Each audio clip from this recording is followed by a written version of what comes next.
If you enjoyed this video, be sure to subscribe to TGN's Hub channel for more gaming goodness. Hello everyone, Rurikhan here with TGN, and today we're going to talk about Molten Core. In case you weren't aware, as part of World of Warcraft's 10-year anniversary celebration, Blizzard is currently allowing level 100 players to queue for a maximum level Molten Core raid. Essentially, all the enemies and bosses are tuned for level 100, making them more challenging, particularly in a 40-man pickup group. So let's talk requirements. In order to be eligible to participate in this raid, you're required to be level 100 and have an average item level of 615. This raid is also a timed event and will only be available until the 6th of January of 2015, so if you want to get in on the action, you'll have to complete it before then. The rewards for running this iconic raid are a Core Hound Mount, yes, the ones you've probably been seeing running around town, and an item level 640 helmet appropriate for your spec. So be sure to set your loot specialization before you start the Ragnaros encounter. This is a guaranteed loot drop for everyone in the raid. Anyways, depending on your group composition, this raid may be a testament to your patience. And for that reason, I've compiled a couple of tips to address some of the issues that I was facing in my group. Make sure to spread this video around and let's try to make Molten Core a better experience for everyone.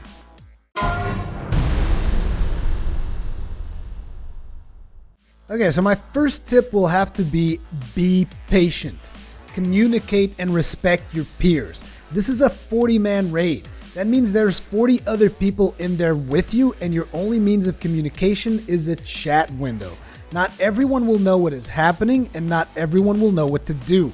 This is normal, just be patient. Use the chat. Explain something if you know it, and ask for clarification if you don't. Just be respectful. You'll be surprised how far a little respect and communication will get you. My group seemed like a train wreck at the start. We literally wiped 4 times on the first trash pull. By the end, the bosses were barely making a dent in the raid.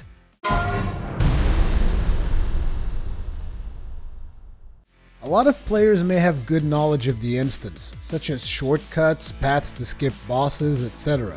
While you can use shortcuts like the classic right side wall hug jump, you can't skip bosses. Because if you skip bosses, Executus won't spawn. And if Executus won't spawn, you can't get to Ragnaros. And without killing Ragnaros, you're not getting any loot or mounts.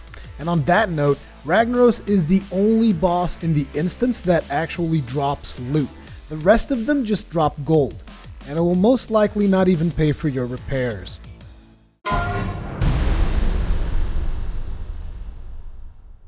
So this one is a very generic tanking tip, and most tanks should know this, but whenever you're tanking anything, make sure you face it away from the raid. This is particularly important for the Core Hounds, because they will basically melt a raid in a matter of seconds.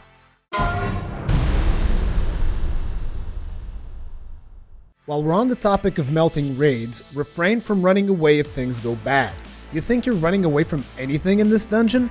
They'll track you down all the way back to the entrance if needed. And while you might think you're some kind of a hero by surviving all the way there, you're just really wasting everyone's time. Also, when there's a wipe, no one should release spirit until the rest of the raid is dead. I mean, I've had mobs aggroing all the way from Baron Geddon and Magmadar back to the entrance. So make sure all your wipes are clean before you release spirit and reset the raid.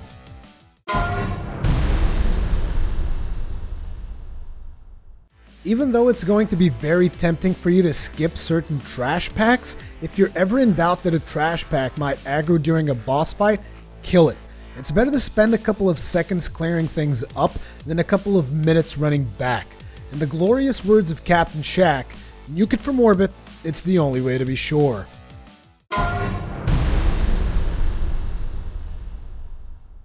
Mark your targets when pulling.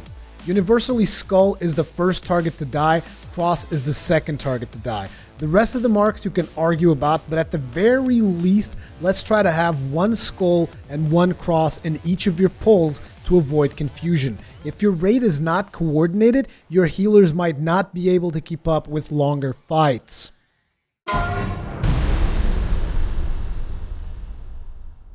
Okay, so most of the fights in Molten Core will basically be a massive tank and spank, so you shouldn't have many problems defeating the bosses. However, there are still a couple of mechanics here and there that might prove a threat to your raid, and knowing them might make things a little bit easier. So let's start with the Core Hounds before Magmadar. In order to nuke these down, you're going to have to AoE them down in a way they all die relatively at the same time. You cannot single target nuke these Core Hounds, I cannot stress this enough. Otherwise, they're just going to keep respawning until your healers are out of mana. Be sure your raid understands that, but do it in a respectful manner, because if you just call everyone a retard, I highly doubt they're going to listen to you.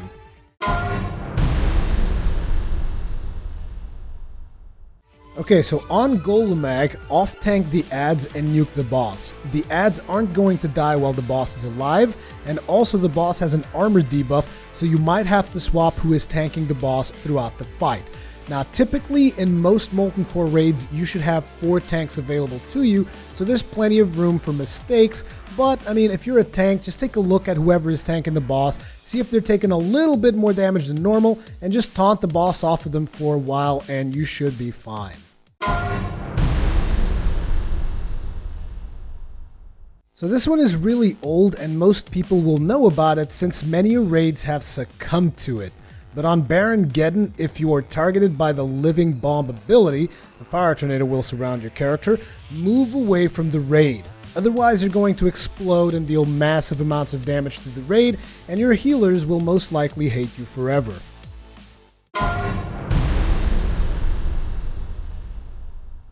On Sulfuron, make sure to mark the Flamewalker Priest in a certain order and nuke them while interrupting Dark Mending as often as possible.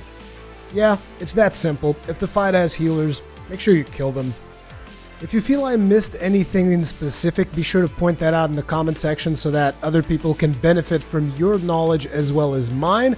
And I hope this greatly improves your experience in the Molten Core raid, because I know my experience wasn't the best, but I kind of stuck with it, and eventually the group pulled through, and I just wanted to see more people do that, you know, just stick with your groups and kind of like try to work things out. It's definitely a lot better than just having everyone leaving and re-queuing just for the sake of convenience. At least that's my personal opinion, but as per usual, thank you very much for watching. Leave us all your comments and feedback in the comment section below, and we'll see you in the next one.